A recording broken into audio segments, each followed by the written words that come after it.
Bismillahirrahmanirrahim. I am Dr. Namra Naeem. Today we will be discussing a very important topic of microbiology, that is the parasitology. So parasitology is basically the science which deals with the study of parasites. So what are the parasites? Parasites are actually the organisms that obtain food and shelter by living on or within another organism. That is, basically they are dependent on their life on another host. So parasites are the organisms that live or thrive or survive at the expense of another organism in or on which they live. So literally the word parasite means eating from the table of other. So they will actually die or are incapable to survive in the absence of a particular organism, and that organism is referred to as the host.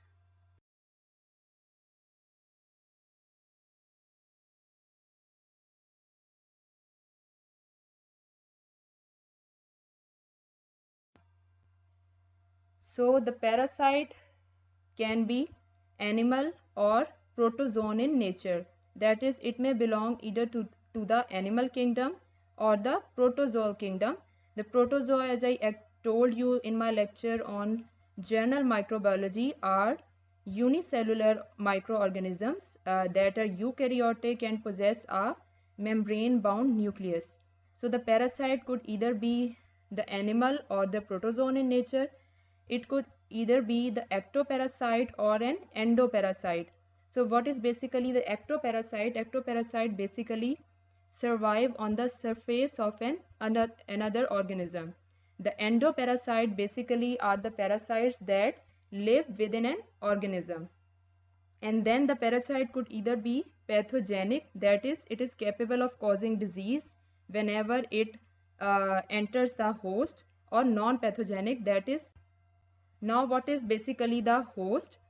The host is the organism that harbors the parasite and suffers a loss caused by the parasite.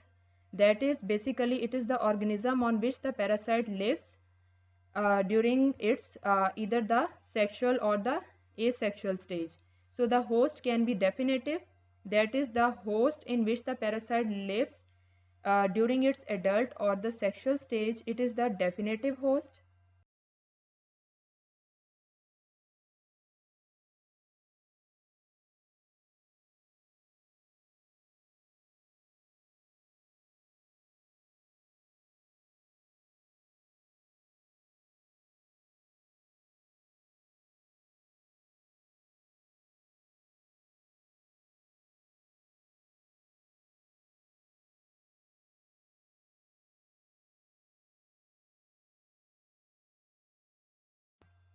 The intermediate host is basically the host in which the parasite lives during its larval or the asexual stage.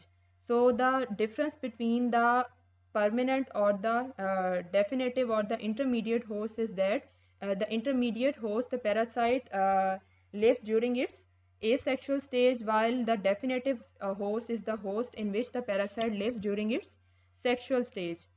Some of the parasitic larva requires two different hosts for its development, so they are referred to as the first and second intermediate host.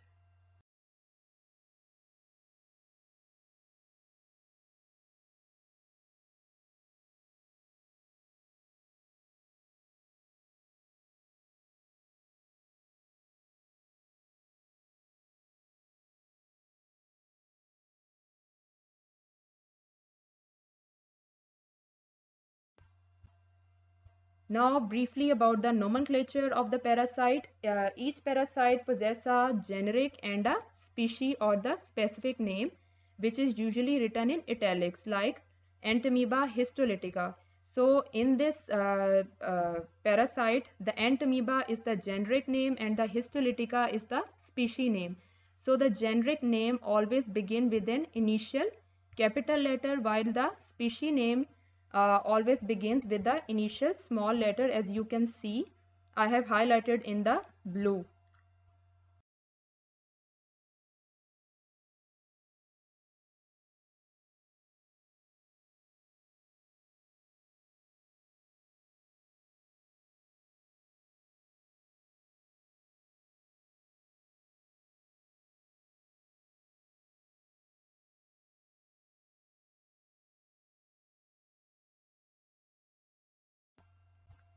Now about the phyla. The parasite which the medical man has to deal with are divided basically into three main phyla. So first is the phylum Protozoa, the second is the phylum Platyhelminthes and the Nemathyhelminthes, and the third one is the phylum Arthropoda.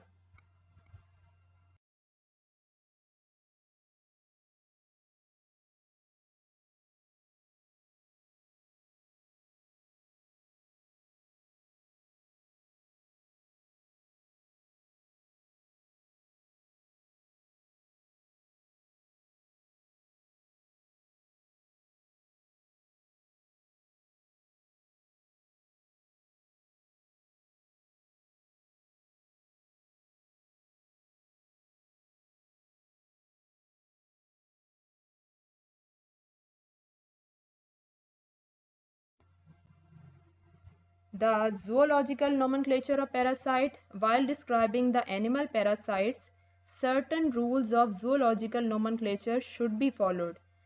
So each phylum is further divided into the following in the following way. First of all is the phylum, then the class, then the order, then the family, then the genus, and the finally the species.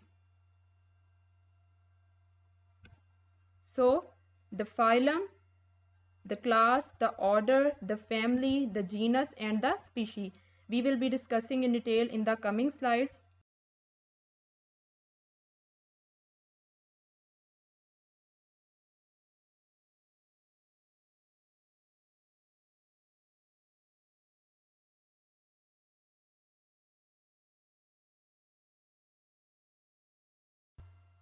So the scheme followed in the study of parasites, this is basically the scheme that is followed. The basically the portion I have highlighted in the red are most important and they should be described while describing the parasite. First is the history of discovery, how the parasite is discovered. The second and the important is the geographical distribution of the parasite. Then the habitat inside the human host. Then comes the morphology, which is highly important.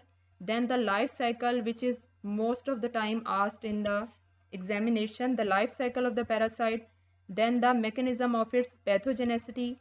Then comes the immunology, and then the methods of diagnosis in the laboratory. So the morphology of the parasite, the life cycle of the parasite, its mechanism of pathogenesis, and methods of diagnosis in the laboratory, these are very very important.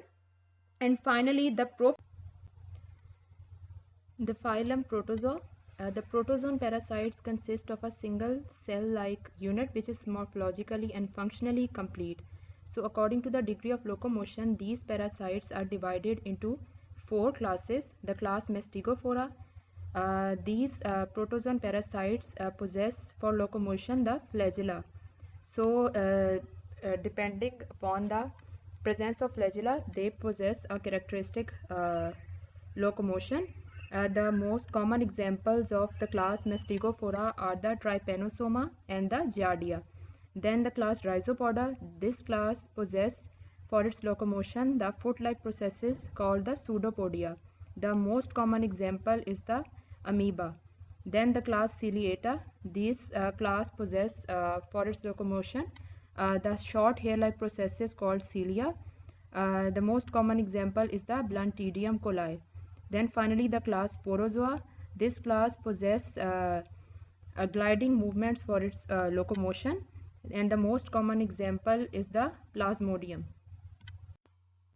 Then the class Rhizopoda, order Amoebida.